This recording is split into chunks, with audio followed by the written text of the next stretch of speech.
si jumaa ji waaw man de tout bord man je suis d'accord que justice jaarle yëfi si yoon man li koy lu may bañ mooy kumba am ndey ak kumba amul ndey ñëpp gis nañ jamono yu weesu loi bu ñu xawoon interprété bu indi coow lu bari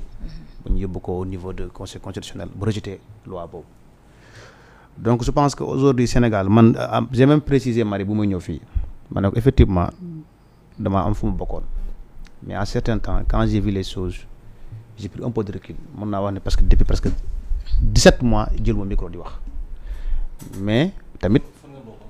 benn bokk yaakaar laa bokkoon. moom ci APR la nekkoon. non je suis pas APR j'étais de l'AFP j'étais responsable des jeunes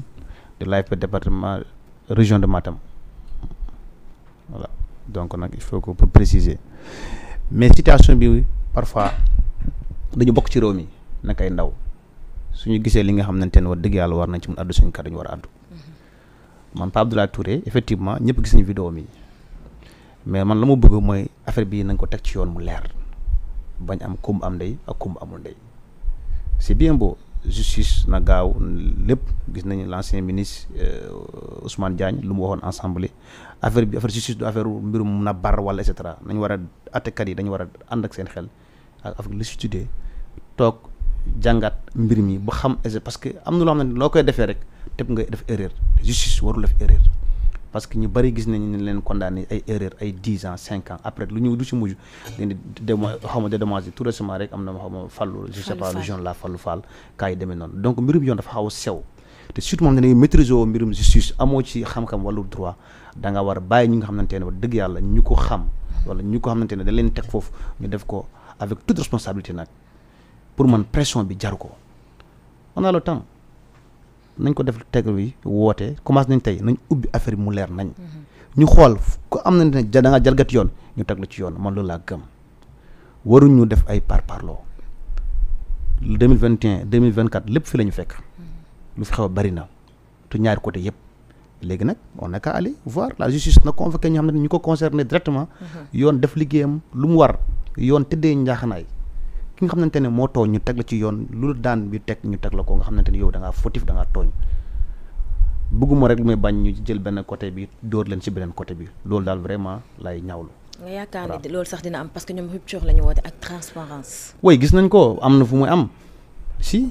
moi je pense que yenn dérive d'opinion yi yooyu yenn yi jaru ko ay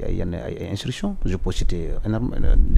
beaucoup de cas. comme ban cas les cas de Badara Gadiaga les cas de Abdou Nguer aujourd'hui je ne vois pas Abdou Nguer ba tey mënuma wax ne Anne-Marie Marie-Jeanne nag nu ñu jàppee Abdou Nguer mënuma ko expliquer Badar aussi ce qu'il a dit c'est pas quelque chose xamante ne naan comment dirais-je lu ñu ko jàppee diffamation xaw ma lan si télévision la waxee ñëpp dégg ko ñu xëy yóbbu la après ñu toppee beneen cas naan la dañu fekk si ay transition xaw ma lan sa portable 9 millions xaw ma 10 millions yooyu mooy tax ñit ñi xamante ne naan peut-être soit lu fi nekkoon moo fi nekk ba tey wala ba léegi ñi xamante ne affaire kumba am ndey ak kumba amul ndey man daal sama souhait tey toog ma fii pour toogal fi kenn je suis là en tant que Daouda Ba tout court ba ma ne précis même l'affiche il dit mettre le président des collèges des délégués du personnel de l'ASAPEX pour préciser que ne je veux vraiment que justice soit faite mais aussi nañ ko teg ci yoon nag kenn ku nekk ñu jox la sa ak si yelleef ñu bañ a def parparloo man daal vraiment supposition boobu laa nekk. d'accord nan nga jàngatee li nga xam ne moo di sorti Ngoné Saliou. bon je suis désolé grand bi lu mu wax léegi mais Ngoné ku défendre loolu Ngoné Saliou rek da nga peut-être pour man je veux dire ñàkk xam quoi Ngoné la été lu mu wax c'est trop c'est vrai que jégalu na mais ak nu mu jégaloo sax man j'aurais bien que fu mu toogoon wax ko foofu la waroon dem toogaat jégalu mais j'ai vu que vidéo rek la toog wax expliquer jégalu et loolu ça ne suffit pas gis nga c'est vrai que bon man vidéo bu ma gis waaw bon peut-être donc gisuma vidéo boobu mais man vidéo bu ma gis dafa toog nii xam fu mu toog jégalu mais yooyu il faut que éviter loolu kii Marie parce que affaire bot di xeet baaxul gis ne lu xewoon au niveau de fale Rwanda plus de 1 million de personnes ñoo ci deewoon ci affaire yi mel nii dérive yi mel nii c'est très attention et puis quelqu'un encore qui revendique journaliste est-ce que man je doute est-ce que Ngoné Saliou est-ce qu'elle est journaliste vrai en réel un vrai journaliste warul toog di wax yenn dérive yi c'est extrêmement grave su ko neexee mu far chacun livre gis nañu journaliste yi far chroniqueur yi far loolu am na ci droit mais ak la manière quand il dit Macky Sall xeet attention le mot xeet en wolof man je suis pas en wolof mais xam nga lan mooy xeet mooy waaso il parle nous tous hein il parle pas de pël hein yow grand ci nga bokk parce que xeet mooy waaso il n'a pas dit ethnie il a dit xeet c'est extrêmement grave lu mu ci métti rek mu ne ma xeet boobu su mu bokk ay baadalo lañ je suis désolé xeet bu mu bokk xeet bu noble la les pël pas parce que je suis pël ma koy wax non c'est la réalité toutes les grandes personnalités de ce pays là ay pël lañ léré Cheikh Oumar Foutiyou Tall ñëpp xam nañ ko moo fi indi l'islam fii ci Sénégal c'est le seul ethnie bi nga xam ne te amul benn tubeen tu ne vois jamais on Haalpulaar nii wala nii parce que parfois il faut ñu génne lu nekk ci xol yi parce que loolu mooy dégg Thierno Souleymane Baal la révolution de Torodo fii la jógee moo ko indi fii Afrique révolution bi ngeen wax ni tey moo soi-disant Ousmane Sonko révolutionnaire ak ñeneen kooku njëkk indi fii ci Afrique c'est Thierno Souleymane Baal à l'époque les Naar la les Mauritaniens dañu doon ñëw suñu côté maam yi di leen di forcer pour ñu indi ay kii comment dirais-je nu mu tudd encore ay fay impôt mooy mudd xorma boobu il était tout jeune mu ne incha allahu rabbi su ma màggee lii day jeex parce que mënuñu sonn di béy pour dundal suñu njaboot safal bi ngaradoo les ay naar ñëw fii di nangu suñu xaalis duñ ko nangu c'est comme ça qu'il a créé la révolution créé imam Foutanké c'est des bankañ lañu des pël vraiment bëggu moon sax dugg seen cadre yi mais Ngoné Saliou xam lu ñu waroon def dañ ko war a suspendre retirer ko micro warul wax devant l'écran c'est ça la réalité non jégalu non déglu ma Jeanne Marie pas forcément dire si olof su nekkee dañu koy jël dans le cadre xeet mooy waaso mais pas forcément si contexte parce que laajal man dégguma wolof baax mais man damaa dem laajte d'abord xam nga man balaa ma ñëw fii j'ai pris des investigations non grand déglu ma rek dans le contexte où il est utilisé mën na nekk grand bi ngay wax j'ai le temps de t'écouter s'il te plaît rek bëgguma débat bi non man damaa laajte ay ñu ñuy wax olof ñoom la mooy xeet mooy waaso mais pas forcément moi je dis pas forcément c'est ça grand de ñu ko wax man ak yow ay lakkat lañ dégguñu wolof waaw loolu la mais pas forcément non ñu ko wax man ñooy doonee ma seen avis ok ñeneen ma xeet mooy waaso donc Ngoné Saliou yow lay waxal man lay waxal Marie lay waxal kii lay waxal et puis sax lu ko jar et puis gis naa beneen vidéo encore mu waxoon encore lu gën a pire ñaari vidéo la nan la waxaat lu gën a pire si vidéo bi mu ngi circulé si net bi genre yi mel nii su fekkee ne da nga am formation journalisme bu baax est-ce que di nga taxaw ci plateau di wax yenn wax yi c'est extrêmement grave kon moi je pense que Ngoné Saliou on doit revoir est-ce que elle est même journaliste man damaa bëgg mu génnee diplôme am je défie Ngoné Saliou na génnee diplôme teg ko ci télé bi ñu gis nga Ngoné Saliou journaliste ban école lañ ko formé xaw ma ceci école journaliste bëri nañ te man j'ai fréquenté le journalisme et m'ont dit que man gisuma Ngoné Saliou fu mu amee diplôme journalisme kon nag ku mel noonu dañ ko war a sanctionner waratu jël parole di wax ci devant le public parce que ñenn ñi mun na indi ay lu mu wax lu xewoon ñaan ñu ko yàlla ay yenn dérives yi baaxul parce que mun na indi parce que man mii di wax ak yéen sama grand frère ku mu bokkal benn papa ci Guédiawaye Mouhamadou Samba Ba télé lay waxee c'est le coordonnateur de Pastef dans le département de commune suñu Bambey Banadji ñoo bokk benn papa moo suñu taw kër mooy nit ko baax mooy ñu koy woowee suñu kër mooy waliw suñu kër musul jullee waxtu ci biir kër musul wax lu bon musul fen musul def lu xamante ne bu ñu ko xamee ba tey moo ñu yar man en Daouda Ba en personne bañ ko di gêner étant tous mes activités politiques durant tous les 12 ans musuma def politique au niveau de ma commune au Sinthiou Bambey j'étais ici au Fann Point Amitié rien que pour lu bañ a parce que xam naa ne sama mag la ñu bokk benn kër bëgguma ko gêner te moom xam naa ne Ousmane Sonko la gëm te nangul naa ko ne te même ici Ousmane Sonko nu lay doxee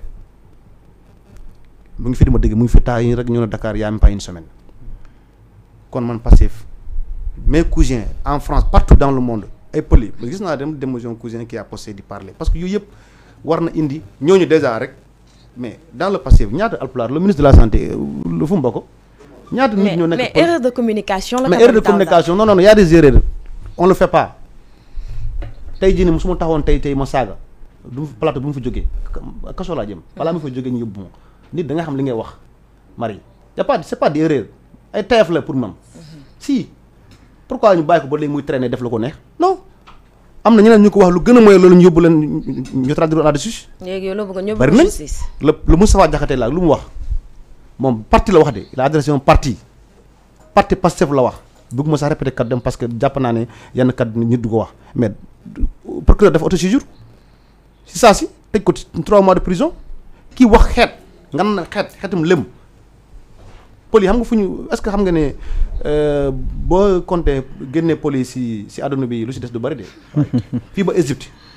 ba Cameroun partout dans le monde Nigéria Niger partout ba Inde mooy Indam c'est nous Inde donc nag il faut qu'il fasse très attention su xamoon du wax le mot zam-zam bi ngay dégg fale Makka moo alpulaar la zam-zam mooy doucement zam-zam zam-zam bon ah oui ok donc nag y a des trucs il faut que nit ki ñu mu moytu Ngoné Saliou tout récemment rek ñoo nekkoon Japon ensemble ah bon oui donc xam nga à la semaine du Sénégal xam naa ko bu baax j'ai envoyé des messages yi envoyé na ko ñoo nekkoon pendant une semaine la semaine du Sénégal fële au passage de féliciter le directeur général Modou Mbène Gueye dafa liggéey bu am solo ñoo fa nekkoon avec le président de la République président Bassirou Diomaye Diakhar Faye ñoo nekkoon ñoo doon ànd di ndereerandoo tous les jours mais quand j'ai écouté les propos là dama ko njëkk a woo téléphone jëlul mu coupé ma. mu coupé la. oui je l'ai envoyé un texto ma posté ko ñaari yoon Facebook parce que lu ma wax man nëbb ma ko message yaa ngi nii Ngoné Saliou su ma neexee moom la ko. message laa ko yónnee non c'est pas la peine directement. ñun lu ñu xam mooy affaire cousinage. plaisanterie yi diggante séeréer ak alpulaar diggante joola ak olof man def naa Ziguinchor xam naa lu ñu dëkkee alpulaar yi sama papa foofu la nekkoon di servir mu nekk ak joolaa yi ñuy foo di kaf tukulóor sama jaam bi et cetera loolu la ñu xam. mais Ngoné Saliou genre ngoon nañ leen génnee si parole publique parce que pas pour bëgg lu neex nit. et puis j'ai dit la dernière fois benn vidéo Ousmane Sonko dafa revoir ko ñu mooy àndal parce que mun nañ ko yow gis nga Macky Sall li ma ko yàqaloon les paroles yi nga xamante ne ay arrogance toog si plateau yi dem ay chroniqueur di wax Macky Sall bëggoon neex pour ngoon nga ñibbi nga dem ma gisante ak Marème Faye jox la tu m'as défendu non gis nga réew da nga ko teg ci dëgg liggéey def li nga xamante ne ñëpp ci sa seen bët Sénégalais yi dafa ñëw mais du ay toog loolu dafa xewi te loolu jàppoon naa ne dafa war na jógee fii jël ay journaliste ay chroniqueur toog ci télé di la waxal pour ngoon après loolu ça ne suffit pas et puis encore lu gën a pire distribuer dem ci àdduna bi si kër yi distribuer xaalis te loolu lañ doon bañ fii naan ñu ngi ak xaalis gis nañ ko fi tabaski bi saaglam da yore moo doon filmé boppam distribuer xal alal ay Pikine ay Guédiawaye yooyu yëpp dafa waroon am si sutura. d'accord am na solo. en tout cas Marie nañu xoolaat bu baax. très bien. parce que sinon fu ñu jëm ñaanuma yàlla loolu vraiment il faut qu'on fasse très attention. am na solo Aïcha Ange ñu wax ci li nga xam ne moo di EMED 2021 2024 jamono ji audition yi commencé na Pape Abdoulaye Touré daal dinañ ko convoqué tey 10h foofu ca section recherche bu Colobane. waaw Marisane EMED 2021 2024 doon na demande sociale bi nga xamante ne daanaka askan Sénégal yëpp ñoo doon laajte pour que justice soit faite pour ñu mën a xam enfin kan moo doon joxe li nga xamante moo di dogal. kan moo doon exécuté ak kan moo def lan ak kan moo deful lan donc parce que tout simplement li xewoon ci réew mi c'était inacceptable maanaam li nga xamante ne xamuñu ko woon Sénégal loolu moo xewoon diggante 2021 dem ba 2024 et yooyu entre temps des gens qui se sont permis di rey mu am ñeneen aussi ñoo xamante ne ils se sont permis dem di kër jàmbur yi ci li nga xam ne moo di commerce jàmbur yi di koy taal wala di koy vandaliser donc loolu mën na xew ci li nga xam ne moo di réew mi pour des convictions politiques ñu nar a sànq li nga xam ne moo di Sénégal am na ñoo xamante ne ils n'ont rien à voir avec la politique seen yoon nekkul ci mbirum politique am na ñoo xamante ne sax judd nañ ci réew mi mag fii doon ay xale ba ñu mag mosu ñoo dem voter mosu ñoo répondre li nga xam ne moo di appel politique ñooñu est-ce que ñooñu am ñu li nga xam ne moo di liberté est-ce que ñooñu am ñu ay droits yoo xamante ne war nañ kaa prévoir ci réew mi donc tey li nga xam ne moom mooy xew Sénégal on se félicite que déjà les enquêtes soient ouvertes et les auditions jëm ci li nga xam ne moo di leeral mbir yoo noonu il faut que la justice soit indépendante ci li nga xam ne moo di dossiers yi ñu mel na tëddee njaaxaanaay na symboliser li nga xam ne moo di balance boobu noonu bii nga xam ne moom mooy symbole justice maanaam képp koo xamante ne da nga cee laale nañ fexe ba wow la déglu la par rapport ak li nga xam ne moo di événement yoo noonu buñ ci noppee ñu jël dogale ci war képp koo xamante da ngaa def lu warul defu ñu teg la daan yi nga xam ne moom moo ci war li may bañ mooy li nga xam ne moo di justice bi xoolee benn côté parce que booba léegi dafa mel ni comme parce que am na fii ñoo xamante ne dañu leen jox neexal ñu dem am na ñoo xamante ne sont considérés xaw ma collectif la xaw ma lan di défendre li nga xamante ne moo di seen cause muy doon loo xamante ne lu noble la loo xamante dam cee ànd parce que ils ont subi des torts ñenn comme ki mel ni Pape Abdoulaye Touré ñun ñëpp gis nañ li nga xamante ne moo di les vidéos loolu c'est inacceptable dans un pays bi nga xamante ne nee nañu pays de droit la nee nañ fii démocratie moom moo fiy dox donc loolu kenn mënu kaa bàyyi noonu mu jàll ñi nga xamante ne ñoom ñoo ko def war nañ taxaw ci kanam yoon layoo la avec ki nga xamante ne moo di Pape Abdoulaye Touré ñu wax ñu ban yoon moo leen may lii nga xamante ne loolu lañ ko def parce que man damaa jàpp ne mu nga sol li nga xamante ne moo di tenue may la nga def li nga xamante moom lañ ko def ñooñu aussi war nañ leen traquer ba xam exactement kan moo ko def ak kan moo leen jox li nga xam ne moo di ndigal boobu noonu beneen bi mooy ñii nga xamante ne ñoom ñàkkale nañ ci maanaam ñi nga xamante ne ñàkk nañ ci seen doom wala seen rak wala seen mag wala li nga xam ne en tout cas daal ñi nga xamante ne ay famille yoo xamante ne deele nañ ci ñooñu aussi justice doit se faire par rapport ak li ñi nga xamante ne ñoom ñoo si ñàkkoon seen bakkan parce que gis nañ fii quand même ñoo xam ne dañu leen tiré xaw ma ban lañ leen tiré xaw ma lan lañ leen tiré mais en tout cas daal gis nañ ñoo taxaw jégi-jégi rek daanu faatu nañ donc loolu aussi war nañu élucider li nga xamante ne mooy leur condition de mort mu doon nag loo xamante ne méttoon na mënoon na yóbbu réew mi feneen foo xamante ne fu ñu foogeewul wala fi nga xamante ne bëgguñu woon mu demee noonu beneen part bi mooy ñi nga xamante ne fekk nañ leen ci seen biir kër yi taal ko ci ñoo xamante ne laale ñu dara ak politique même bu fekk ne sax laale ñu ak li nga xam ne moo di politique il faut que li nga xam ne moom moo fi jotoon xew mu arrêté c'est-à-dire mënuñoo continuer à chaque fois ñu jëm ci li nga xam ne moo di ay élections wala pour des manifestations politiques ñu ciy brûler li nga xamante ne moo di le pays loolu ça peut pas continuer donc loolu aussi foog ñu élucider li nga xamante ne moo di dossier noonu ñu mën xam exactement ñan ñoo doon taal li nga xamante ne moo di commerce jàmbur yi ñan ñoo doon taal li nga xam ne moo di kër jàmbur yi foofu aussi may interpeller encore une fois le ministre ni mu joxee li nga xam ne moo di neexal ak kii noonu ñi nga xamante ne ñoom lañ jàppoon ne dañu leen tëjoon ci biir kaso bi jékki-jékki libéré leen mooy loo xamante ne c'est tout à fait normal mais aussi na gestu ñi nga xamante ne taal nañ seen kër yi ak ñi nga xamante ne ñàkk nañ seen commerce par rapport ak manifestation noonu boobu ba léegi dégg ma fenn fu ñu naan ministre bi convoqué na wala woo na ñi nga xamante ne ñoom lañ taal seen kër yi wala ñi nga xamante ne lakk nañ seen commerce dégguma ko bu dee am na aussi mu doon loo xamante ne lu rafet la mais na ko daf ko war a def de la même façon na jàpp nu mu jàppalee ñële pour ñu dem faju ji noonu la aussi la war a woo ñi nga xamante ne seen kër yi taal nañ ko seen commerce yi taal nañ ko ci ñoom aussi mu am fu muy jaar ak ñoom parce que après c'est des investissements qui ont été faits nga xëy benn jour rek laaleewu dara ak politique même bu fekk na nga am ay conviction politique au nom de quoi nañu war a taal sa kër wala ñu taal li nga xam ne moo di sa commerce beneen bi c'est par rapport au bis bi nga xamante ne moom lañ gisoon fële Yarax ñu sànni ci ay kii boobu aussi war nañ ko leeral même bu fekkee ne parce que après tout bu mbir mi boo xewee nee nañu c'est une mise en scène même bu fekkee ne c'est une mise en scène au nom de quoi benn personne la ñaari nit war a jël li nga xam ne moo di ay nit ay clients yu nekkoon ci bis taal leen parce que ñoom ñoo def li nga xam ne moo di mise en scène boobu aussi war nañ kaa leeral pour xam exactement est-ce que c'est une mise en scène wala est-ce que c'est une attaque parce que quand même on peut pas se permettre dans un pays ñu jël ay doom jàmbur yi nga xamante dañoo xëy dem soit dañuy vaquer seen occupation wala dañuy xëy ñu taal li nga xam ne moo di bis bi ba ñu gis ñen ñoo xamante ne jël nañ ci ay lakk-lakk loolu aussi war nañ kaa leeral donc moi j'attends à ce que la justice fasse vraiment son travail et qu'elle soit indépendante une bonne fois pour toutes ci li nga xam ne moo dossier ñu leeral ko ñu xam dëgg bi fan la féete ak képp koo xamante ne danga ci am ay part de responsabilité ñu traquer la ñu traiter devant la justice et ñu condamner la par rapport ak li nga xamante ne moom mooy peine bi nga mérité parce que il faut que ça peut pas continuer ainsi. am na solo li nga xam ne moo di sorti Ngoné Saliou bi nag ban jàngat nga ci am. xam nga yàgg naa fii di wax ma ne ñun maanaam ñi liggéey ci mbirum tasum xibaar ma ne suñu accident de travail maçon yi nu ñu amee accident de travail ñeneen ñu am seen accident de travail ñun suñu accident de travail mooy wax juum mais bu fekkee ne da ngaa toog ci benn plateau de télévision moo xam da nga kaa xalaatee pour waxee ko noonu wala dafa doon loo xamante ne lu la rëcc la bu fekkee ne lu la rëcc la nu mu jégaloo bon man en fait c'est pas man je peut-être que comme rabato wolof man damaa jàpp ne dafa am benn communauté boo xam ne moom la visé bon après tout elle s'est excusée par rapport à ça mais xam nga comme ni ñu koy waxee rek wax moom mbalu fetal la bu xasee ba génn rek. benn communauté muy visé moo gën a garaaw sax d'ailleurs. waaw d'accord en fait selon mon entendement quoi man noonu laa ko kii mais comme que génn na jégalu mais xam nga wax moom. c'est comme bal je pose la question est-ce qu'il est journaliste. voilà man je l'ai pas man ak moom bokk ñu bërëb liggéeykaay. yow Marie da ngeen bokk fi ngeen di kii. non voilà demandé Ngoné moo ñu njëkk ci li nga xam ne moo di moo ñu njëkk moo ñu njëkk a toog ci plateau. waaw mais ñun ñëpp c'est une corporation xamante ne dañu xamante. non comme avocat nu ñu xamante seen biir da nga naan kii moo jiitu après promotion journaliste yi nekk Sénégal moi rek je veux savoir quand même. pas forcément. journaliste yi nekk Sénégal ñoo gën a bëri foofu avocat yi. mais quand même ba tey man je suis en train de faire des investigations ba tey laajte naa. mais nga ne c'est ton ami kay appelle-la pour voir. moo gën a non elle est pas mon.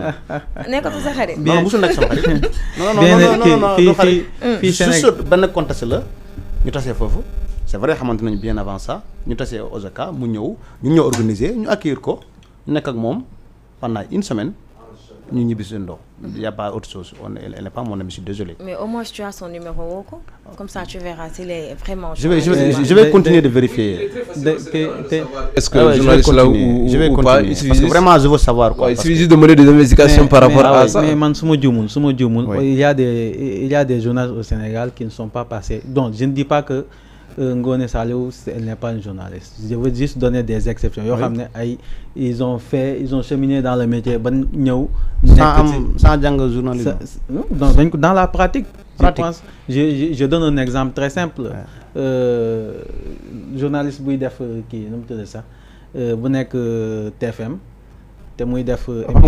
Pape Ngagne Ndiaye autodidacte. Oui. Elle est autodidacte. Non, je ne dis pas ça. Je te dis, non, moi j'interviens par rapport à tes propos. Il y a un instant, il y a un qui dénigre une personne. Non, si, pas dénigrer. Non, je veux savoir, grand. Je pose la question. Non, mais c'est pas dans ce plateau. Non, parce que la définition du journalisme par excellence, moi, qui ça, je le dis tout le temps. Ça, je suis d'accord. Maintenant, je n'ai pas fait la Pape Ngagne ça, beaucoup ça, même les. Lui-même, il n'aime pas qu'on lui traite de journaliste. Il y a des gens qui ont maintenant, ils ont pratiqué le métier par amour. Ils ont école de journalisme et ils le font très bien. Moi, ñenn ñoo xamantene dañoo ñëw bëgg wax lo xamantene da fay neex Abdou wala da fay neex Pape Gueye nga tok ci ben plateau de télévision ngay wax nu la nexé. Là aussi c'est pourquoi je fais la transition pour wax ci li nga xamne modi le CNRA. Abdou loolu nga nek di. Non, je ne parle pas de ça. C'est un qui avait la parole ngeen keuf ko di. ñom ñaar yëpp ñu wax dama leen déglu. Pourtant da leen déglu vraiment. Je fais la transition pour parler ci li nga xamne modi CNRA. Gis nga li xew yëpp man dama japp ne la CNRA amna ci benn part de responsabilité parce que buñ teeloon génn bu yëf yu commencé di takarnaase nii du sonné la fin de la récréation li yëpp duñ ci fekk mais j'ai vu que peut-être que xawma lan moo tax mais à chaque fois foog polémique am ñi ñu commencé di ci wax pour ñoom ñu door a génn siffler li nga xamante ne moo la fin de la récréation siffler ñu la fin de la récréation ñoom kay dañoo siffler lu début parce que bu fekkee ne dañoo bëgg siffler à la fin de la récréation mbir mi mu commencé avec Ngoné hein il y en a plein chaque jour booy jël li nga xam ne moo di plateau de télévision da ngay gis ñoo xamante ne il se permet librement di toog ci li nga xam ne moo di ay plateau de télévision di def li nga xam ne moo di ay attaque wala di yëkkati ay kaddu bu dul ay journaliste bu doon ay ki nga xam ne moo di ay chroniqueur parce que CNRA nekkul fii pour régulariser li nga xamante ne les personnes daf fee nekk pour régulariser li nga xamante ne moo di kaddu yu tukkee ci li nga xam ne moo di émission plateau yi wala li nga xamante ne moo di télévision yi ba sax ci li nga xam ne moo di les séries télévisées là bi ñuy diffusé au Sénégal kan moo fii déglu li nga xam ne moo di wax yu ñu ci wax jamono jooju noonu xanaa CNRA nekku fi mu am beneen boo xamante ne moom aussi mu doon institution boo xamante ne dama koy dëgg fenn mooy CORED normalement mooy tribunal li nga xam ne tribunal journaliste yi tey laata ay plainte di jëm ci ki nga xamante ne moo di Ngoné CORED normalement war na tey woo ki nga xam ne moo di Ngoné déglu ko ana CORED bi nga xam ne defoon nañ ko doon wax que ne ñoom tëj nañu li nga xam ne moo di seen porte parce que état bi joxu leen subvention bi nga xam ne moom lañu war a am. waaw mais loolu xam nga même bu fekkee ne sax tëj na li nga xam ne seen porte maanaam ñoom liggéeyatuñu mais correct dafa am yeneen yoo xamante ne laata ñu génnee communiqué dafa am yeneen yoo xamante ne jotoon na fee xew man musuma dégg fenn foo xamante dama ne bu amee tamit xaw ma damaa déggul fenn foo xamante ne ñoom convoqué nañ fi benn journal wala dafa am kenn koo xam ne dañ la retirer sa carte de presse wala dañ laa teg li nga xam ne moo di ay daan boo amee aussi peut-être que am na mais ci nii damaa déggul et puis aussi je pense que c'est le moment que ñu dooleel li nga xam ne moo di institution yi dooleel kuréel yoonu pour ñu mën a def seen liggéey comme ni mu waree et CNRA na jël say responsabilités par rapport à ça moo tax ñu teg ko fii képp koo xamante ne da ngaa wàcc li nga xam ne moo di yoon wala nekkoo ci éthique ak déontologie journalisme mais CNRA la jël li nga xam ne moo di ay matukaan ñaata yoon la tëjoon nañ fii ay télévision pour moins que ça mu am ñoo xamante ne tey dañuy toog ci ay plateau de télévision di wax yenn kàddu yi CNRA permet di génn di wax ne di def la moom à chaque fois ci menace lay nag menace quand est-ce que CNRA est passé à l'action da passé à l'action pour ñu mën a xam ne lii nii dafa am benn kuréel boo xam ne moom moo fi nekk nit ñi mën a ragal au moins mais à chaque fois menace ba kañ. Très bien amatina solo Ange Marie Sambou Pape ma bàyyi la nga woyal xibaar voilà Marie ñu woyal suñu ay xibaar ànd ci ak li nga xam ne moom moo di les échos nag ñëwati na ba léegi ci vague d'arrestation yi nga xam ne nemmeeku nañ ko jamono ji boo xoolee li mu titré ay information la justice au cœur de la gouvernance vague d'arrestation de politiques et d'activistes Pape Mawa Diouf incarcéré jugé lundi Gaynde Macky bu jigéen en prison Gaynde Macky bu góor convoqué Gaynde Macky daa am góor ak jigéen Lamine Daro et Boy Dakar en prison. Le procès prévu mercredi prochain. gis nañu tamit foofu noonu li nga xam ne moom moo di influenceur u Pastef yi ñoom nag ñu ngi wane que ne dañoo mer ba futt ñoom ñu ngi ko mu ngi ci wax ne les influenceurs de Pastef étalent leur colère contre les autorités de leur propre parti. On ne peut pas gagner avec un balai et gouverner avec une aiguë. Ton Yayou Fatima, nous maintiendrons le Gatsa qui nous a installés au pouvoir, avertit une influenceuse. Nous ne pouvons pas faire face à l'APR et à Pastef, se désole Yaay Fatima. Marie mu mel ni rek li nga xam ne moom moo di influenceurs yooyu bokk ci li nga xam ne moo di parti Pastef ñoom nag dañoo jàpp que ne li nga xam ne moo di justice warut a tëddee li nga xam ne moom moo di njaaxaanaay ba képp koo xam ne ak ci parti boo munti bokk nga nekk li nga xam ne moo di nationalité sénégalaise yow daal boo bokkee ci ñoom waruñ la mun a jàpp te ñu jàpp que nag ne fi mu toll nii ñëpp a ngi doon wax ne justice commencé nañu gis liggéey bu am solo bi nga xam ne moom mi ngi koy def ba tey Marie journal bi dinañu may ñu def beneen transition wax nag ci li nga xam ne moo di diggante FMI ak li nga xam ne moom moo di Sénégal nga xam ne nag tey jii lañ war a amal li nga xam ne moo di conseil d'administration bi war a mun a tax nag ñu génn ci étape bi nga xam ne moom la ñu nekkoon étape ci mbirum dette cachée wala li nga xam ne moom moo di chiffre erroné boo xoolee li ko journal bi titré programme financier le conseil d'administration du FMI planche aujourd'hui sur le cas du Sénégal. Pas certain que le Conseil se prononce sur la levée de la mauvaise déclaration de dette. Des discussions envisagées autour d'un nouveau programme d'appui financier. Les marchés réagissent positivement. Les obligations arrivent à échéance en 2028. Gagne 200. Marie mu mel ni rek fi nga xam ne moom moo di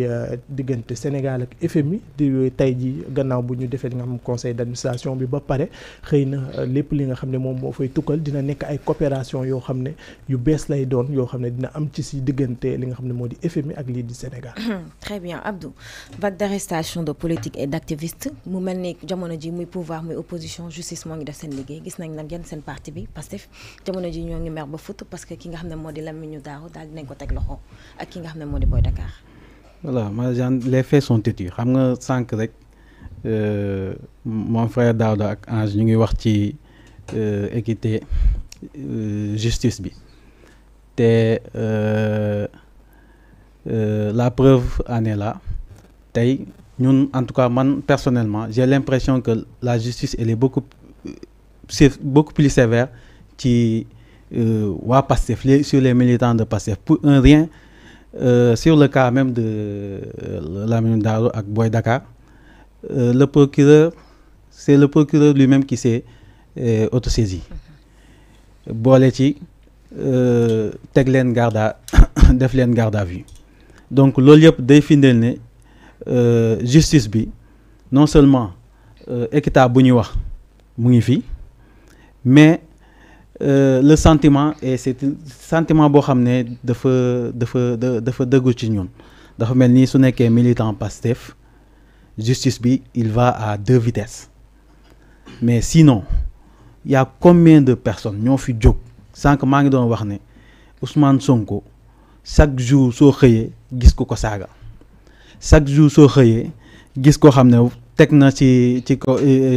deram ay kàddu yu ñagas am ñoo xam ne dem nañ sax ñu bàyyi leen le cas de le fuyard là en est la preuve ce vieux journaliste là soi-disant journaliste j'ai même pas envie de prononcer son nom ah gis nga loolu non journaliste recyclage kooku dafa recycler parce que non seulement du nit boo xam ne référence la nit ku nga xam ne dafa fu mu doon liggéey dañ ko dàkk pour ay yoo xam ne kiiwul mu ñëw recycler si dans le métier du journalisme parce que vous acceptez tout le monde malheureusement yaa ngi tooñ nag de ça n'a rien à voir ça n'a rien à voir ça n'a rien à voir avec Ngoné voilà juste pour dire que juste pour revenir à la question moi j'apporte un soutien total à ces frères là ñoo xam ne défendre le président Ousmane Sonko moo leen tax a jóg te si on revient sur les faits ils ont répondu tout simplement aux injures qui yoo xam ne dañ ko prononcé lors des manifestations. Si vous soo leen delluwee ci vidéo yi ba ñuy retirer micro seen confrère bu sans limite ti ay kàddu yu ñagas ngeen fay dégg yoo xam ne ñu ngi ko doon jaar nañ sax ci ay saaga ndey di ko jëmalee ci président Ousmane Sonko xam nga loolu moo neexul kii procureur fa la nekkoon lu tax ci ces personnes là spécifiques du autosaisir donc dafa nekk loo xam ne man personnellement ñaawlu naa ko di apporter mon soutien total à